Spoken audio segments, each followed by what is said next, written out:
Hi everyone in Algebra 2B. Today we're going to be going over your questions on lesson 104A.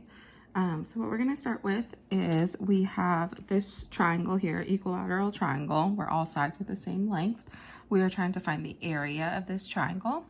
In order to find the area of the triangle, we do need to know what the height is equal to. So what I'm going to do is I'm going to split this into two right triangles, where the hypotenuse is going to be 4√3, the height will be here, and the base would just be this base divided by 2, so that would be 2√3.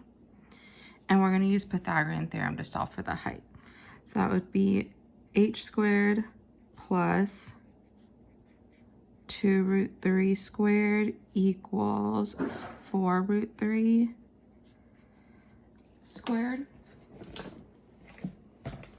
So now when we square 2√3, that would be 4 times 3, which is 12. So it's going to be h squared plus 12 equals, and then 4 squared is 16, and then times 3 is going to be 48. Move the 12 to the other side. So we get h squared is equal to 48 minus 12, which is 36. And therefore, when we take the square root of both sides, we get the height is equal to 6. So the height of the triangle is going to be equal to 6. The area of the triangle is always 1/2 the base times the height. And in this case, our base is 4√3. And our height is 6. So now 2 does go into 4√3 two times. So I have 2 times 6, which is going to give me 12. And then I still have my square root of 3.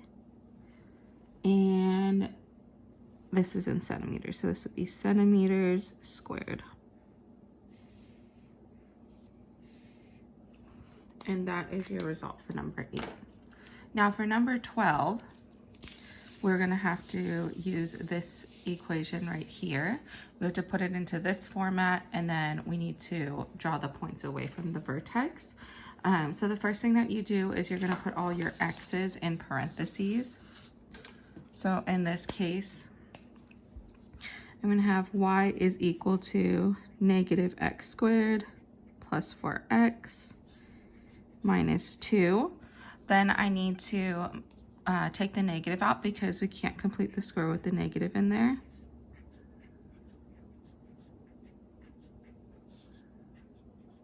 And now we complete the square. So if I take half the term attached to x, that would be negative 2.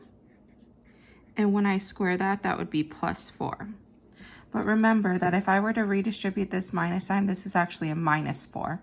So when I do the opposite to the outside, so we do the opposite to the outside, this is actually a minus 4. So I'm actually going to add 4 to the outside, which would give me plus 2. So now my equation matches the equation that I need right there. Y equals plus or minus, so ours is minus, and that means it's going to open downwards. So it's going to go like that. The x minus h is the axis of symmetry, so you set that equal to 0. So x minus 2 equals 0 gives us x is equal to 2. And then the plus 2 is going to be, this is going to be my vertex. So I'm going to graph that. So at positive 2, I'm going to have a dotted line.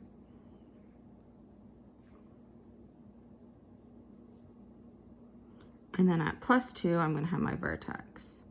And then now this is where this chart comes in. It's going to go down, so I'm going to go over 1, down 1 in either direction. And then over 2, down 1, 2, 3, 4. And down 4. And then I'm going to connect my dots.